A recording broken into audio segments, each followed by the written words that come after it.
I recently faced my own worst nightmare. Three men in vests labeled HOA Inspector tried to welfare check my son's bedroom in the middle of the night. And their excuse? They said they were ensuring emergency bylaw compliance. Funny thing is, the only emergency that night was when his father and two SEALs taught them a lesson they would never forget. But let me start from the beginning. The knock on the door wasn't a knock. It was a statement. Three sharp, concussive thuds that vibrated through the floorboards. The kind of knock that doesn't ask. It tells. My eyes snapped open. The clock on the nightstand read 5:32 a.m. Dawn was just a rumor, a faint gray suggestion on the eastern horizon. Beside me, Sarah stirred, her breathing pattern changing from the slow rhythm of sleep to the shallow, alert stillness of a listening ear. I was already out of bed, moving silently, my feet finding their familiar path in the dark. My body remembered this feeling, the sudden, unwelcome intrusion of the outside world into a secured space. It was a language I hadn't spoken in years, but a language you never truly forget. My hand closed around the cold, heavy metal of the mag light I keep on the dresser. Not for the light, for the weight. "Mark?" Sarah's voice was a whisper, but it carried the weight of 1,000 questions. I glanced back at her. She was already sitting up, her silhouette framed by the pale light of the window.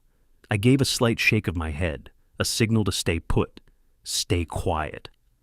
I crept to the top of the stairs, my movements fluid and economical. No wasted energy, no noise. Downstairs, in the guest room, I heard a faint shuffle. That would be Dave and Leo, my old teammates. They were in town for the week, old SEAL teammates on a short visit. A few days of fishing, grilling, and telling the same old lies we'd been telling each other for 2 decades. Their instincts were as sharp as mine. They were awake. They were listening. They were assessing. The thudding came again, louder this time, more insistent, impatient. This was not a friendly visit, not a neighbor with a dead battery. This was something else. Wrong house to test at dawn. My phone buzzed. Welfare check requested by HOA. Concern over teen distress at the Hale home. Footer, Karen Lawson. I reached the bottom of the stairs and flattened myself against the wall beside the front door. The peephole was my first checkpoint. I leaned in, my eyes scanning the distorted fisheye view of my own porch. 3 men, large. They wore black vests over black polo shirts. On the vests, in stark yellow letters, were the words HOA INSPECTOR, Homeowners Association. A surge of something between annoyance and disbelief went through me. Our HOA was run by a woman named Karen Lawson, a petty tyrant who seemed to live for issuing fines for grass that was a 1/4 inch too long. Last month, she shut down a kid's lemonade stand for traffic risk and fined a disabled vet for a non-compliant ramp color. That's Karen. But this was a new level of absurdity. They looked less like inspectors and more like a collection agency that specialized in breaking kneecaps. One of them, the leader by the look of him, had a clipboard. He was balding, with a thick neck that bulged over the collar of his shirt. The other 2 were flanking him, standing at parade rest like a couple of overzealous security guards at a rock concert. Behind me, Sarah appeared at the bottom of the stairs. She held her phone in her hand, her thumb hovering over the screen. Her face was a mask of calm, but I could see the tension in her jaw. She had been a trauma nurse for 15 years. She knew how to function when the world went sideways. She was my rock, my partner. She wasn't just my wife. She was the anchor that kept my ship steady in any storm. "What is it?" she mouthed silently. I held up 3 fingers, then pointed to the letters on their vests. Her eyes widened slightly, a flicker of confusion. HOA? At this hour? It made no sense. And that was the first red flag. When things don't make sense, you pay attention. You pay very close attention. I saw Dave and Leo emerge from the guest room hallway. They were dressed in shorts and t-shirts, but they moved with a purpose that turned casual clothes into a uniform. They didn't speak. They didn't need to. They saw me, they saw the situation, and they fell into place. Leo ghosted left, out of their eyeline, covering the angle. Dave loomed behind me, calm and huge. Leo stayed a shadow. We were a triangle of force, a problem for anyone thinking of making a bad decision. The man with the clipboard pounded the door again. "Mark Hale! We know you're in there. Open the door. HOA business." His voice was gravelly, impatient. I looked at Sarah. I nodded. She understood immediately. Her thumb swiped across her phone screen, and she tapped the speaker icon. A calm female voice filled the foyer. 911, what is your emergency? Sarah's voice was steady, clear, precise. My name is Sarah Hale. My address is 121 Arbor Lane. There are 3 men on my front porch attempting to force entry into my home. They are claiming to be from the Homeowners Association. It is 5:35 in the morning.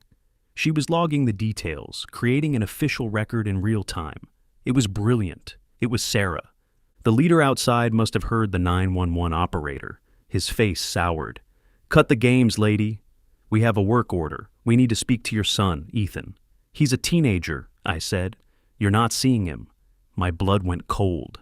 Ethan, my 15-year-old son. Every protective instinct in my body went into overdrive. The game had just changed. This wasn't about grass length or a misplaced garbage can. This was about my son. The question echoed in my mind, a cold, hard bell of certainty. How far will a man go to defend his own? The answer was simple, as far as it takes. I decided it was time for a conversation. I undid the deadbolt with a loud, deliberate click. Then, I turned the knob. I did not, however, unchain the door. The brass chain was a small thing, but it was a barrier. It was a line. I opened the door to the length of the chain. The cool morning air washed over my face. The 3 men stared at me, their expressions a mix of surprise and aggression. The leader, clipboard guy, shoved a piece of paper toward my face. Work order, he grunted. We need to inspect the boys' room. Reports of unauthorized equipment. I didn't look at the paper. I looked at his eyes. They were flat. Empty. The eyes of a man following orders he didn't care to understand. It's not going to happen, I said. My voice was quiet. Level. You're on private property. The police have been called. I suggest you leave. My tone was conversational, but the message was not a request. For a moment, we were in a standoff. Me in my pajamas, the door chained, them in their ridiculous tactical vests. Behind me, the 911 operator's voice was still audible, a calm counterpoint to the tension on the porch. And just visible over my shoulder, I made sure they could see Dave, a 6'4", 240-pound slab of Hawaiian muscle. Leo stayed just out of sight, a surprise for later if they needed one. Clipboard guy was not a student of subtle hints. He made his decision. It was the wrong one. With a snarl, he lowered his shoulder and shoved the door. He put his full weight into it. He expected the chain to snap, the door to fly open, for me to stumble backward. He miscalculated. The chain strained, the wood of the door frame groaning in protest. But I had been expecting it. My body was already coiled. As the door slammed against the chain, I didn't resist the force. I redirected it. My left hand shot through the gap, not to push back, but to greet his incoming momentum. I clamped down on his wrist, my fingers finding the precise pressure points, the bundle of nerves just above the joint. It's a simple technique. Wrist control. You use their own strength against them. His forward momentum became his prison. He was now physically attached to my door. His eyes widened in shock, then pain. A grunt escaped his lips. He tried to pull back, but my grip was a vice. The chain, which he had intended to break, was now the very thing holding him in place. Bent at an awkward angle, his arm trapped. "Let go of me," he hissed, his face turning a blotchy red. "That's assault!" I almost laughed. "No," I said, my voice still calm. "You're detained until deputies arrive. You're trespassing, and you just attempted to force entry. That's breaking and entering. You might want to stay quiet. Anything you say can and will be used against you." I squeezed his wrist just a fraction, a gentle reminder of the physics of the situation. He winced. "That joint only bends one way." Guess which? The other 2 goons looked on, their confidence evaporating. They had come here expecting to intimidate a suburban dad. They had found something else. They looked from their trapped leader to my face, then past me to the looming shape of Dave in the hallway. They did the math. The answer was not in their favor. "Bad math," Dave murmured. "Wrong house." I let it hang there. They were outnumbered, outmaneuvered, and their primary asset was currently attached to my door like a badly installed knocker. Their bluff had been called, the suburban quiet was shattered, and the real game had just begun. The 2 backup thugs exchanged a nervous glance.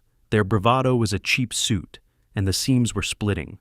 They hadn't signed up for this. They were bullies, used to people folding. When the target doesn't fold, the bully's playbook runs out of pages. The one on the right, a lanky guy with a bad haircut, took a half step back. The one on the left just kept shifting his weight from foot to foot, his eyes darting from my hand on his boss's wrist to the street, probably looking for the flashing lights he knew were coming. Clipboard guy, still pinned, tried to twist his arm away. A bad move. It only tightened my grip and torqued his joint into a position nature never intended. A sharp yelp of pain escaped him. "I wouldn't do that," I advised, my voice as flat as a Kansas horizon. "You'll just hurt yourself." "Get him off me," he barked at his 2 employees of the month. They looked at each other, then at me. They saw my expression. It was not angry. It was not scared. It was patient. I was perfectly content to stand here all morning. My grip was a mechanical certainty. Their leader was not going anywhere unless I decided to let him go. They were starting to understand that they were not the predators here. They had stumbled into the wrong den. The lanky one made a motion as if to step forward and try to pry my hand away. Leo chose that exact moment to step into the doorway, right behind Dave. He was smaller than Dave, wiry and coiled, but he had a look in his eyes that could curdle milk, a look that said he had seen the worst of the world and was not impressed by this little porch drama. The thug froze. He had been calculating the odds based on 2 opponents. The equation had changed again. Now it was 3 against 2, with their leader incapacitated. The math was getting worse and worse for them. The distant rising siren was the final nail in their coffin of bad ideas. It was still faint, but it was unmistakable. It was the sound of official involvement, the sound of paperwork and questions they absolutely did not want to answer. Panic flared in Clipboard Guy's eyes. "Let's go! Now!" he yelled, his voice cracking. He gave one last, desperate wrench against my grip.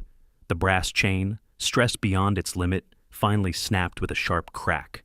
The sudden release of tension sent him stumbling backward into his 2 cronies. They untangled themselves like a trio of clumsy clowns, their coordinated intimidation act completely dissolving into a frantic retreat. They didn't even bother with a parting threat. They just turned and ran, scrambling off my porch and across the lawn. Their professionalism, if it ever existed, was gone. This was pure, unadulterated flight. They piled into a black work van that was parked across the street, engine already running. It was one of those windowless cargo vans, the kind that always looks vaguely suspicious. The driver, who I now realized must have been a 4th man, didn't wait for the door to close properly. He stomped on the gas. The tires squealed on the pavement, leaving a strip of black rubber on the quiet suburban asphalt. The side door was still sliding shut as the van lurched forward, making a hard, uncontrolled turn. It was a panic move, and panicked drivers make mistakes. The rear of the van fishtailed wildly, its back corner connecting with my mailbox. There was a sickening crunch of metal on metal. The mailbox, a sturdy steel affair that I had cemented into the ground myself, was ripped from its post and sent spinning into the street. It was a small thing, a piece of collateral damage, but it was sloppy. It was evidence. They were leaving a trail. The van blew the stop sign and vanished. Siren inbound, chains splintered, tire gouges, mailbox down. A single white rectangle on the mat, bait they forgot to steal back. I pointed at the white rectangle on the doormat. "Don't touch it," I said. We left it where it lay for the deputies. It was a work order, just as he'd said. It had the HOA logo at the top, a poorly photocopied crest of our neighborhood, the Willows. The order authorized an emergency inspection of my property, citing violations of community bylaws regarding unauthorized electronic transmission equipment. The reason was gibberish, a word salad of bureaucratic nonsense, but the target was specific. Access to the room of the minor, Ethan Hale. At the bottom was a signature, a messy, arrogant scrawl, Karen Lawson, President, the Willows, HOA. My eyes narrowed. Karen. Of course. It always came back to Karen, but this was a quantum leap from her usual brand of tyranny. Fining neighbor Mike for leaving his recycling bin out for an extra hour was one thing.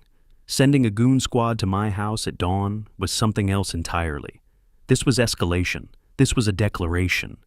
2 county sheriff's deputies pulled up to the curb, their lights flashing, bathing the street in strobes of red and blue. A younger deputy and an older, more seasoned-looking sergeant got out of the car. Their body cameras were on, the small green lights a clear indicator that everything was being recorded. Perfect. "We got a call about a possible home invasion," Miller said. "Dispatch also shows a welfare check from HOA President Karen Lawson about your teenage son." He checked his notes. "Welfare call hit at 5:20. Your porch knock was 5:32. Looks like a cover story." His eyes swept the scene. Broken chain, dead mailbox, tire gouges. "Something like that," I replied. I held up the forged work order between my thumb and forefinger. "They left this." The sergeant took a pair of gloves from his pocket, put them on, and took the paper from me. He read it, his expression unreadable.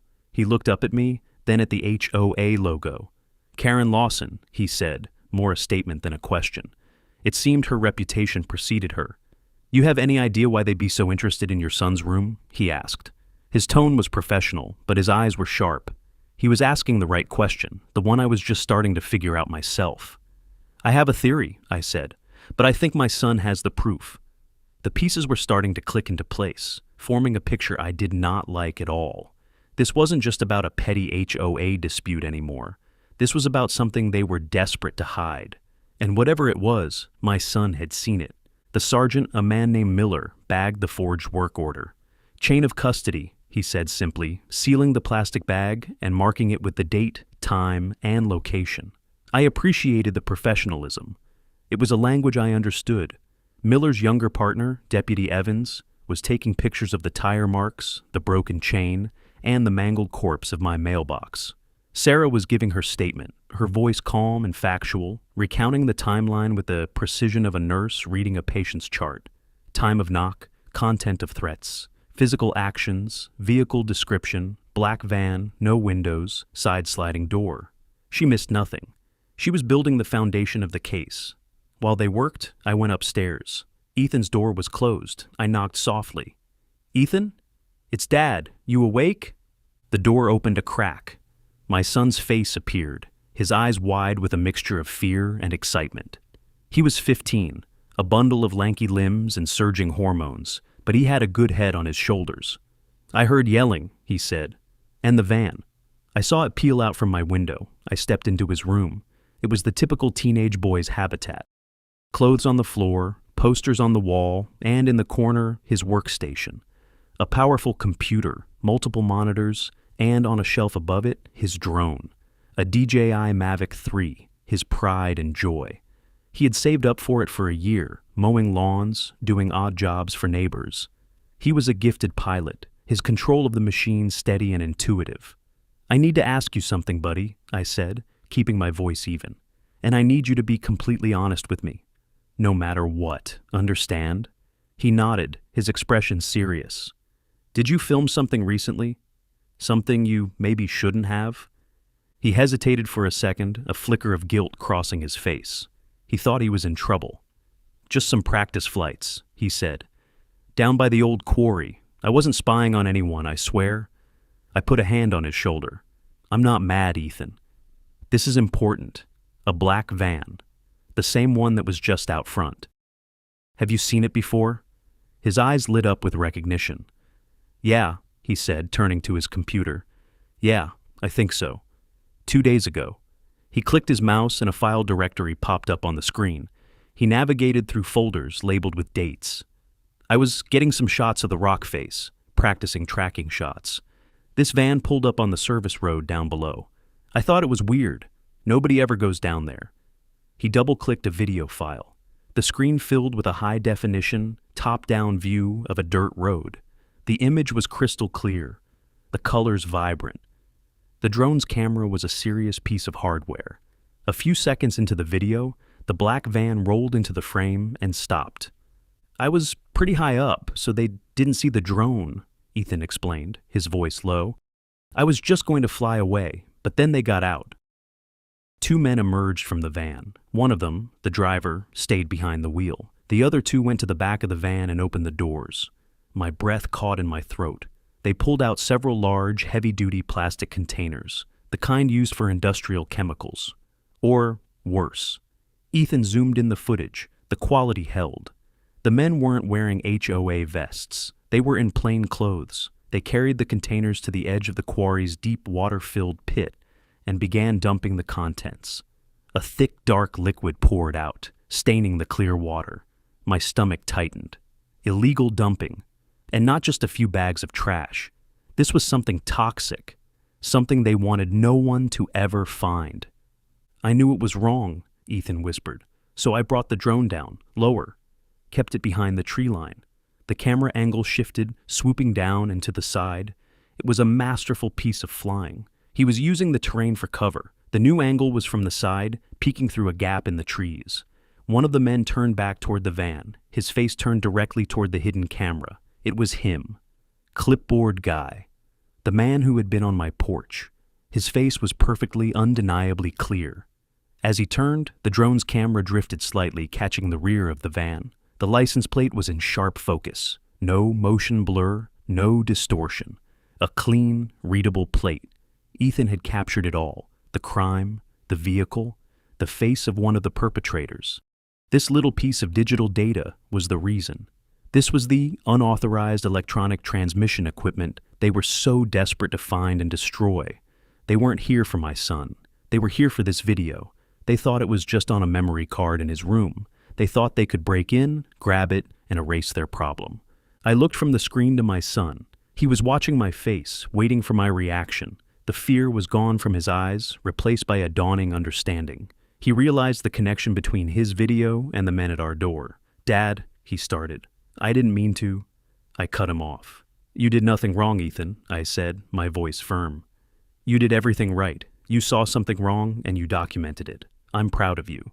And I was. He had acted responsibly. He had used his skills to uncover a crime. The consequences were not his fault. They belonged to the men in the van and to the person who sent them. Karen Lawson. My mind raced, connecting the dots. Karen was the HOA president. The quarry was adjacent to the neighborhood property. Maybe she was getting a kickback to allow the dumping. Maybe it was her own company doing it. Whatever the specifics, her signature on that fake work order tied her directly to the attempt to steal this evidence. She had sent them to my house. She had put my family in danger. The question of how far I would go to defend my own came back. But this time, it had an edge. It wasn't just about defense anymore. It was about justice. "Okay," I said, my tone shifting from father to strategist. "Here's what we're going to do. First, we make copies, multiple copies." I pointed to a drawer full of flash drives. "Put one on each of these. Then we upload a copy to our cloud storage, the one with two-factor authentication. Then we encrypt the original file on this hard drive. We create layers, redundancy. So even if they get this computer, they get nothing." Ethan nodded, his fingers already flying across the keyboard. He was in his element. This was his world. While he worked, I pulled out my phone. I had a few calls to make. The first was to Sergeant Miller. The second was to a very specific number. A man I hadn't spoken to in a year, but who owed me a favor. A man who worked in a field that was very good at finding out who owned black vans and what they were hiding. The initial shock was wearing off, replaced by a cold, methodical calm. They had brought the war to my doorstep.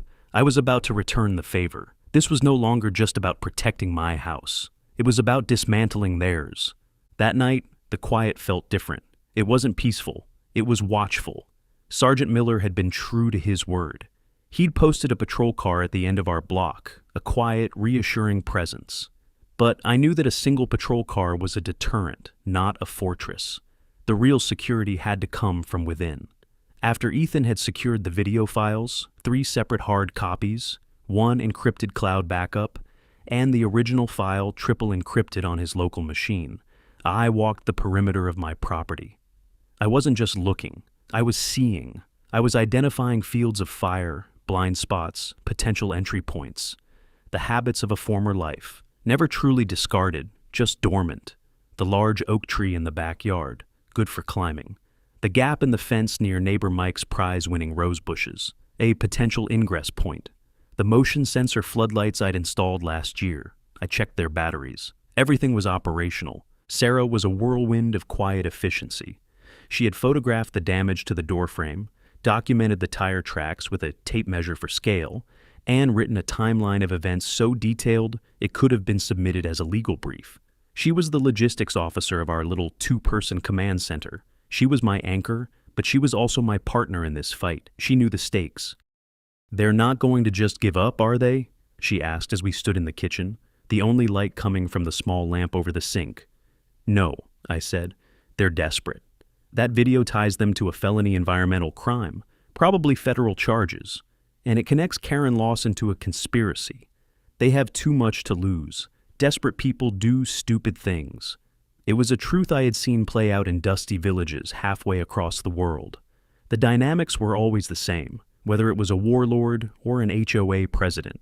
When you corner a rat, it gets vicious. Just after midnight, it happened. I was sitting in the dark living room, watching the street, when a new sound broke the suburban symphony of crickets and distant traffic.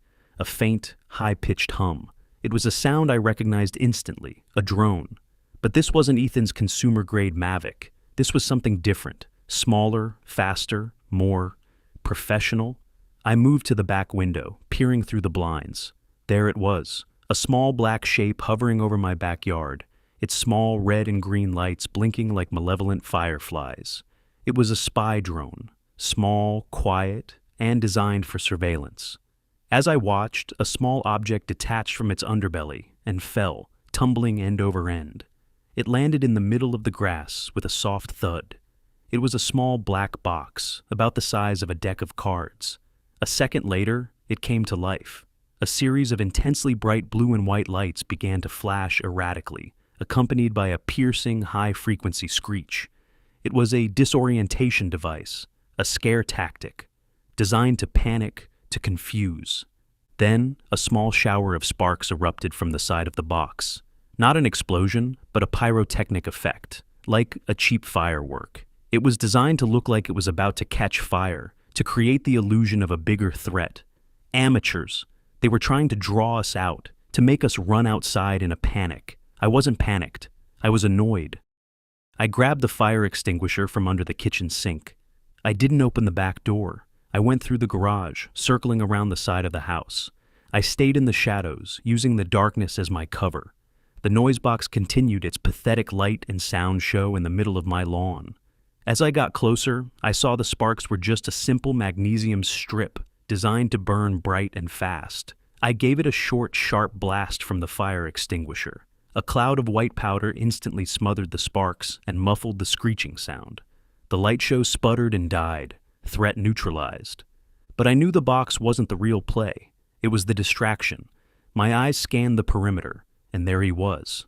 A dark figure, clad in black, halfway over the back fence on the far side of the yard, near the gap I'd noted earlier. He had been waiting for us to run out the back door, distracted by the noise box, so he could slip in the front. A classic diversion. When the noise box was neutralized so quickly, he must have realized the plan had gone wrong. He hesitated for a moment, one leg over the fence, caught in a moment of indecision. That was all it took. I raised my phone, which was already on a call to Sergeant Miller's direct line. "He's on the back fence," I said, my voice low and calm. "East side, black hoodie. He's about to run." The figure seemed to make up his mind. He dropped back outside the fence and took off, running down the alleyway behind the houses. I let him run. You learn more from a mouth that's breathing hard, and from a phone that won't stop ringing. He was fast, but he was running into a trap he didn't know existed. "He's headed south down the alley," I relayed to Miller. "He'll come out on Chestnut Avenue." I could hear Miller on the other end, his voice sharp, relaying the information to his units. "Unit 2, position at the south end of the alley behind Arbor Lane. Subject is a male, dark clothing, on foot, heading your way." I walked back into my house as if I were returning from taking out the trash. Sarah was waiting, her face pale but resolute. "What was that?" she asked. "Phase 2 of their brilliant plan," I said, my voice dripping with sarcasm. "It failed." We didn't have to wait long. About 3 minutes later, my phone buzzed. It was Miller. "We got him," he said. "Picked him up 2 blocks away, winded and trying to act casual. He's asking for a lawyer." "Did he have anything on him?" I asked. "A pry bar, a set of lockpicks, and a phone that's ringing off the hook with a number labeled Boss. I have a feeling we're going to have a nice long chat with this gentleman." I looked out the window. The street was quiet again. The patrol car was still there. But the game had escalated. They had breached my perimeter. They had failed, but they had tried. And they had been sloppy. Again. They left me a gift on my lawn, and they got one of their own men arrested. Their desperation was making them predictable. And predictable was a weakness I knew how to exploit. They were pushing, and I was getting ready to push back, much, much harder. The next morning felt like the calm after a storm, but I knew it was just the eye of the hurricane. The fence runner they had in custody wasn't talking, but his phone was a treasure trove. Sergeant Miller called me early. The phone our guy was carrying, it's been texting with one number all night. We're getting a warrant for the subscriber info, but I'd bet my pension it's going to lead us right back to your HOA's front office. I wasn't surprised. The pieces were fitting together perfectly. The problem was, the wheels of justice turn slowly. Warrants, subpoenas, interrogations, it all takes time. And in the meantime, my son was still the target. Not for who he was, but for what he had. The video. They had failed to get it at my house twice. They were going to try again. I had to think like them. Where was Ethan most vulnerable? The answer was obvious. School. The transition from the school building to my car.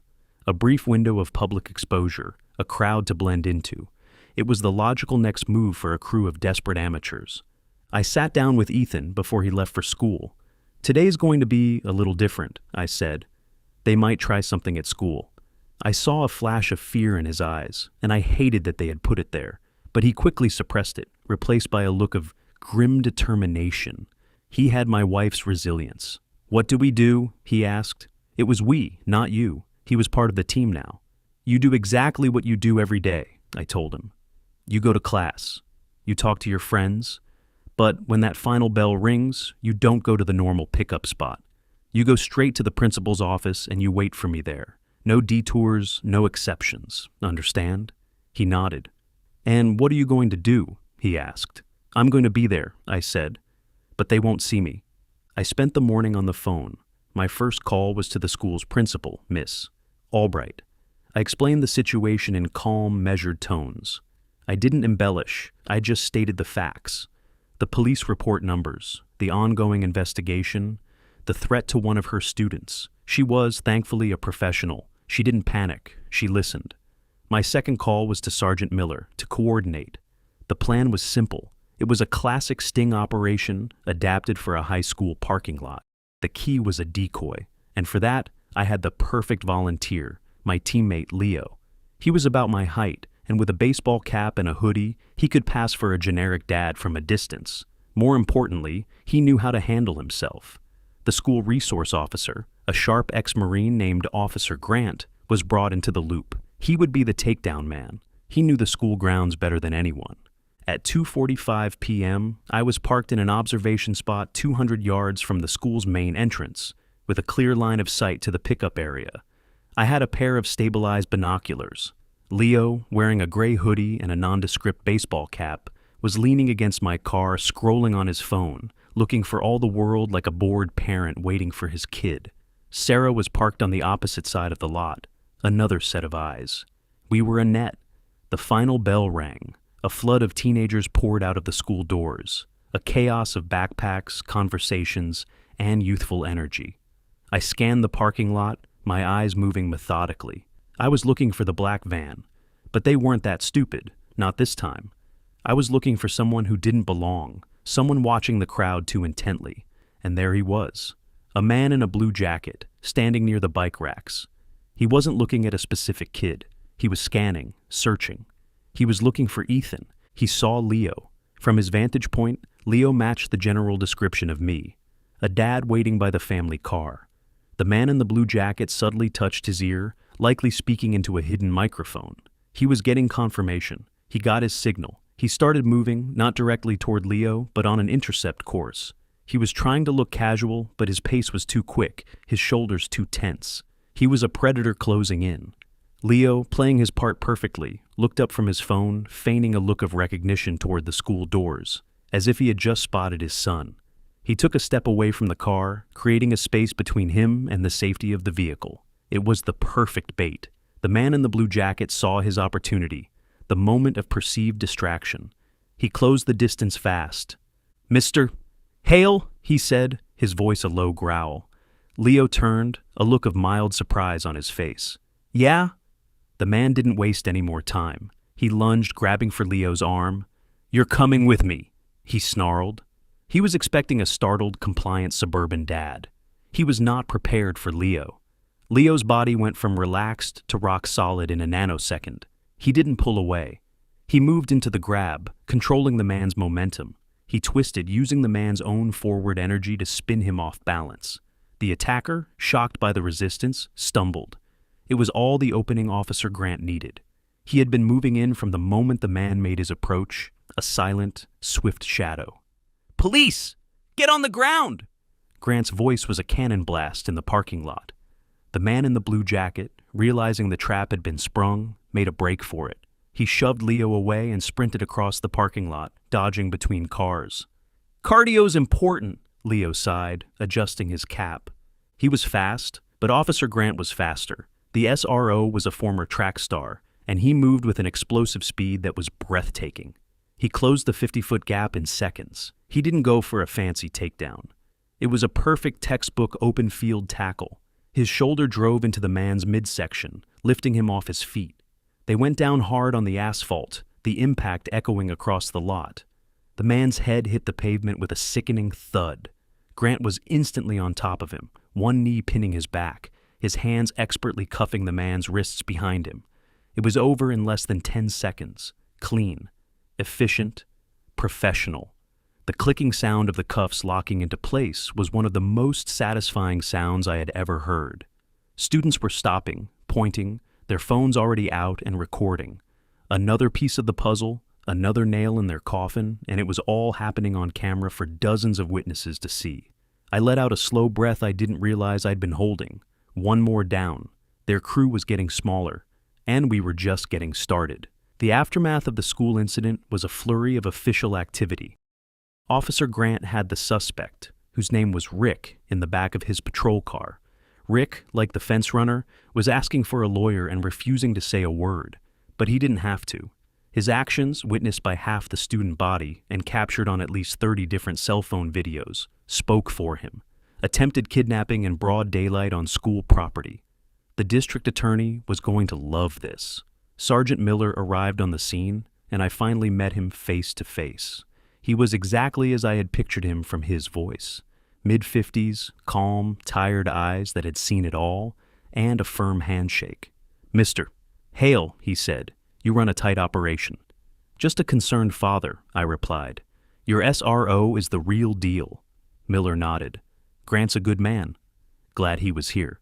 We stood by my car as the scene was processed. Miller's team was collecting witness statements and, more importantly, copies of all the cell phone videos. "This is a slam dunk on the assault and attempted abduction," Miller said. "But we need to tie it all together. We need to connect this guy, the guy from last night, and the clowns on your porch directly to Karen Lawson. I knew what he needed, the motive, the why. I have something that will help with that," I said. I told him about Ethan's drone video. His eyes lit up. "Illegal dumping? That's a state and federal issue. That's a whole different level of trouble. It gives them a powerful motive for all this." I also told him about the spy drone from the night before. "They sent a drone to surveil my house and drop a pyrotechnic device." Miller frowned. "We recovered the device. Our tech guys are taking it apart. But proving who was flying it is tough." "Maybe not," I said. My doorbell camera caught the whole thing. Back at my house, I downloaded the files. The doorbell camera is aimed down the walkway, but it has a wide field of view. When the first 3 inspectors had been on my porch, it had recorded every word. Clipboard guy's voice, clear as a bell. "We need to speak to your son, Ethan. And then, we need to inspect the boy's room." Reports of unauthorized equipment. It was a direct link between them and their stated purpose of getting to my son's things. The second file was from the night before. The spy drone itself was too high to be seen clearly by the doorbell cam, but its audio sensors were sensitive. It had recorded the high-pitched hum as the drone approached, hovered, and then flew away. But it had also recorded something else. Just as the drone was retreating, a car had driven slowly down my street. The camera's light had reflected off the passenger window. For a split second, you could see the driver's face. It was Karen Lawson. She was there, watching her little plan unfold. It was circumstantial, but it put her at the scene. But the real prize was the drone clip itself, The little black box, it had dropped. It wasn't just a noisemaker, it had a small embedded camera. It was recording its own little journey of terror. Forensics pulled the memory card, mirrored the clip, and logged it. Miller later handed me a copy. The file on it was short. It showed the view from the drone, the fall, the landing on my lawn, and then my own face as I leaned over it with the fire extinguisher. But right at the beginning of the clip, for about 2 seconds before it was dropped, it was pointed slightly upwards, and it captured a perfect, clear image of the underside of the drone that carried it. A drone with a very specific custom-built cradle attached to it. It was a unique signature. Seize a drone with that cradle, and it's a 1-to-1 fingerprint. Miller's tech guys could use that. If they found the drone, they could match it to the video. I handed a flash drive with all the files to Miller. "This should help connect the dots," I said. He took it. "This, plus the kid's drone footage of the dumping. Mark, this is building a real case, a conspiracy case." He explained that the district attorney's office was already involved. With the new evidence, the audio from the porch, the video of Karen's car, and the clip from the attacker's own drone, they could start moving faster. "The DA's office has cleared it," Miller said a few hours later, after their forensics team had reviewed the files. "The doorbell audio is admissible. The clip from the spy drone is admissible. And Ethan's video is the linchpin. It establishes the motive for everything else." This was the turning point. Up until now, we were on defense. We were reacting. Now, we had the ammunition to go on the offensive. The legal system was catching up. My wife, Sarah, ever the strategist, saw the next move. "The HOA annual meeting is tomorrow night," she said. "It's mandatory. Karen has to be there." A slow smile spread across my face. "She wouldn't dare not show up," I said. "It would be an admission of guilt." Sarah's point was brilliant. Karen was arrogant. She believed she was untouchable. She would walk into that meeting like a queen addressing her subjects, completely unaware that her kingdom was about to be overthrown. The meeting was a public forum, a place where the truth could be brought into the light in front of the entire community, in front of all the people she had bullied and controlled for years. It was the perfect stage. "We need a way to present the evidence," I said. "Something she can't run from." Ethan, who had been listening quietly, spoke up. "I can edit it all together," he said. "The doorbell audio over a picture of the guys on the porch, the clip from their own drone, and the best parts of my video. I can make a presentation, my son, the filmmaker." The weapon they had tried so desperately to neutralize was about to become the instrument of their undoing. The plan was set. The HOA meeting was no longer going to be about budgets and lawn care. It was going to be a trial, and we were the prosecution. The community center meeting room was packed. It smelled of stale coffee and simmering resentment. This was the annual HOA meeting, the one night a year Karen Lawson held court. Usually it was a painful exercise in bureaucratic theater, with Karen shutting down any dissent with a sharp rap of her gavel and a condescending smile. But tonight was different. There was a buzz in the air. News of the incident at the school had spread like wildfire through the neighborhood's parent network. People were whispering, casting nervous glances at the door. They knew something had happened, but they didn't know the whole story. Sarah and I took seats in the back row. Ethan was with us, a laptop bag resting at his feet. He was nervous, but trying to hide it. I gave his shoulder a reassuring squeeze. "You got this," I whispered. He nodded, his jaw set. Karen Lawson swept into the room 5 minutes late, as usual. She wore a power suit and an expression of supreme confidence. She saw the packed room and misinterpreted it as a testament to her importance, not as a gathering of the jury that was about to convict her. She took her place at the head table, flanked by her 2 loyal cronies on the board, a timid man named Gerald and a sour-faced woman named Brenda. Neighbor Mike, who was sitting a few rows ahead of us, leaned over to his wife. "She looks smugger than a cat in a creamery," he muttered, just loud enough for us to hear. It was a perfect, if slightly bizarre, summation of her attitude. Karen banged her gavel. "The meeting will come to order," she announced, her voice echoing slightly in the crowded room. She launched into her usual speech, 20 minutes on petunias, 0 on felony dumping. People shifted in their seats, their patience wearing thin. They weren't here for this. After about 20 minutes of droning on about the new petunia planting initiative, she finally made the mistake of asking, "Is there any new business?"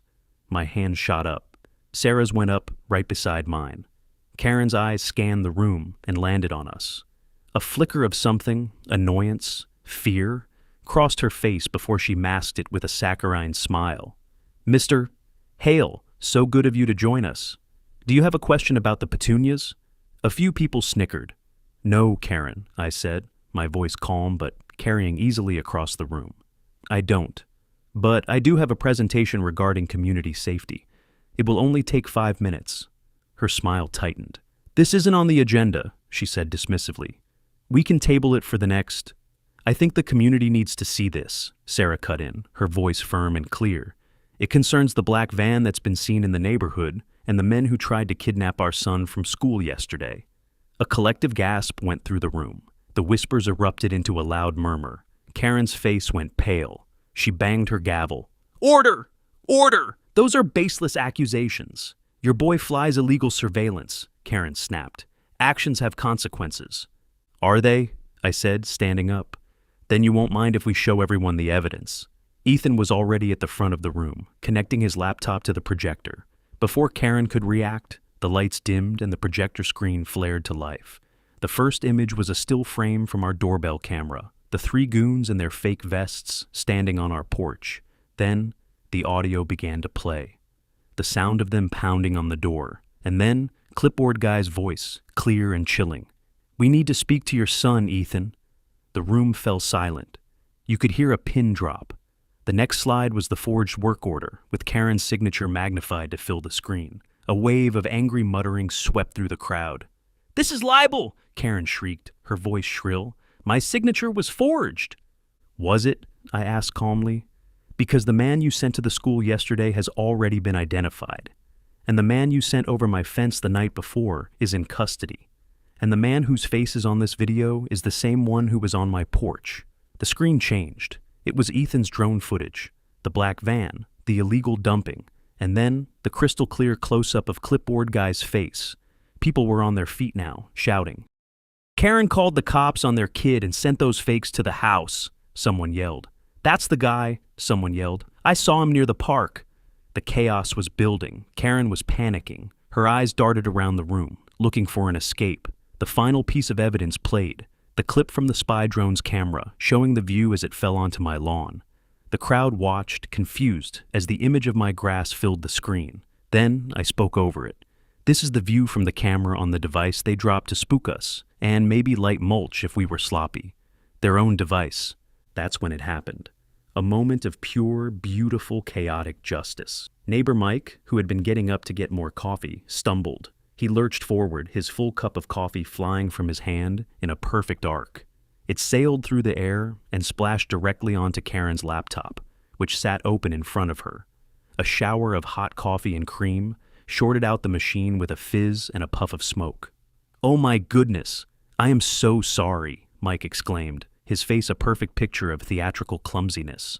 In the ensuing confusion, with everyone looking at the smoking laptop and Mike's profuse apologies, Karen saw her chance. She bolted. She didn't walk. She didn't jog. She ran. She shoved her way through the crowd, out the door, and into the night. Her flight was a confession, a silent, screaming admission of guilt. Why run? I knew why. She didn't know we had multiple copies of the video. In her panicked, arrogant mind, she thought the copy on her now-fried laptop was the only other one in existence. She was running to meet her crew, probably to sell them a story, to get cash, to get out of town. She was running right into our final trap. Karen's frantic escape from the HOA meeting was the trigger. She was running scared, and scared people make mistakes. My call to Sergeant Miller was brief. "She's on the move." She thinks the only other copy of the video was on her laptop, which just got damaged. She's spooked. There was a pause on the other end of the line. "We've had a tracker on her car since this morning," Miller said, his voice grimly satisfied. "She's heading for Chestnut Park. We have a team in place. We were just waiting for probable cause to move in. Her fleeing a public meeting after being presented with evidence of a conspiracy, that's our probable cause. Chestnut Park. It was a large wooded park on the edge of town, full of winding paths and dark corners. A perfect place for a clandestine meeting, a perfect place for an arrest. The deal was supposed to be for a master copy of the video," I relayed. She's likely meeting them to get paid before she disappears. The task force, a joint unit of county sheriffs and state investigators, was already converging. They had been one step ahead the whole time, just waiting for the right moment. I wanted to be there. I needed to see this through. Miller understood. Stay on the perimeter. Do not engage. Let my people do their work. We'll have body cams rolling on everyone. It will all be by the book. I agreed. Sarah, Ethan, and I drove to the park, parking a quarter-mile from the main entrance where several unmarked police cars were already staged. We could hear the quiet, professional radio chatter. The park was dark, the moon hidden behind a thick blanket of clouds. The task force members were ghosts, melting into the shadows. They moved with a silent efficiency that I knew well. They were hunters. From my position, I had a clear view of the designated meeting spot, a small, isolated gazebo near the duck pond. It was lit by a single, dim yellow light. A perfect stage. A few minutes later, Karen Lawson's sedan pulled into the parking lot. She got out, clutching a briefcase. She looked around nervously, her arrogance replaced by raw fear. She was a cornered animal. She walked quickly toward the gazebo. As she entered the small circle of light, the black van we knew so well pulled up on the service road nearby. The side door slid open. 2 men got out. One was the driver from the quarry video.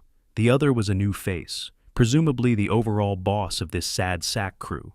He was older, with a hard face and cold eyes. He carried a small, heavy-looking duffel bag. Cash. They met under the gazebo's roof. The exchange was tense. Karen held out the briefcase. The boss held out the duffel bag. They were about to make the swap. That's when the world lit up. High-intensity floodlights from a dozen hidden positions suddenly blazed to life, turning the darkness into brilliant day. Police! Nobody move! Hands in the air, sidearms out, sights low, no shots fired, hands up everywhere. The shout came from all directions at once. It was a perfectly executed pincer movement.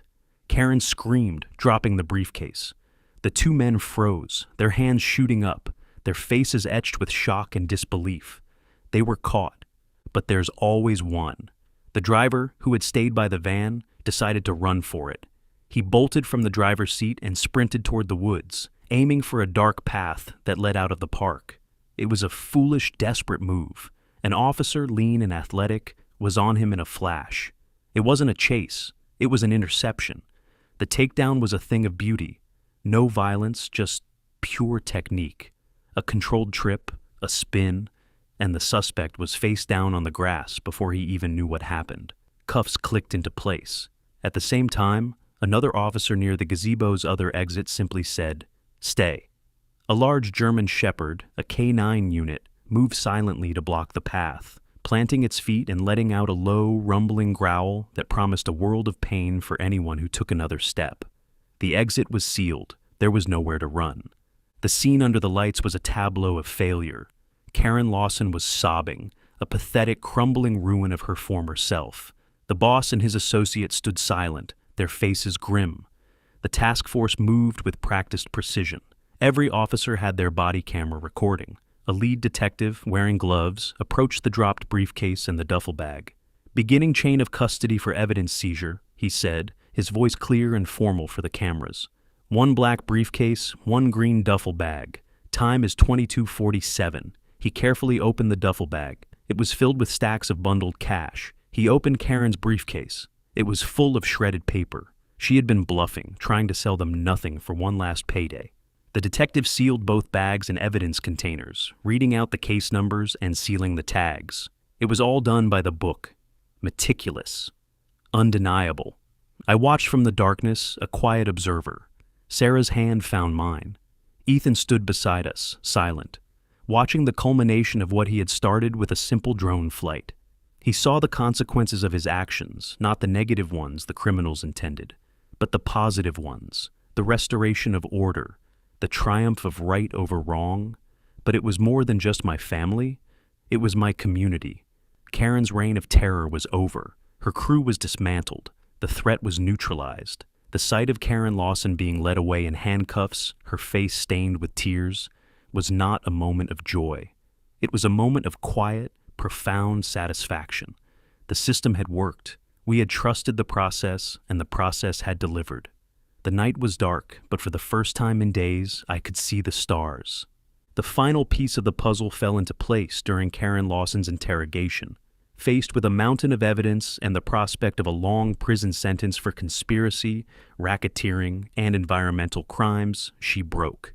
She gave up everyone and everything. Her confession, combined with the forensic analysis of the arrested crew members' phones, painted a complete and damning picture. The text messages were the glue that held the entire conspiracy case together. There were dozens of them, a running log of her criminal enterprise. Texts from Karen to the crew's boss, giving them my work schedule, Sarah's nursing shifts, and Ethan's school hours. She had been feeding them our lives on a platter, making us vulnerable, all to protect her dirty little secret. The secret was even uglier than we had imagined. The company doing the illegal dumping at the quarry was owned by her brother-in-law.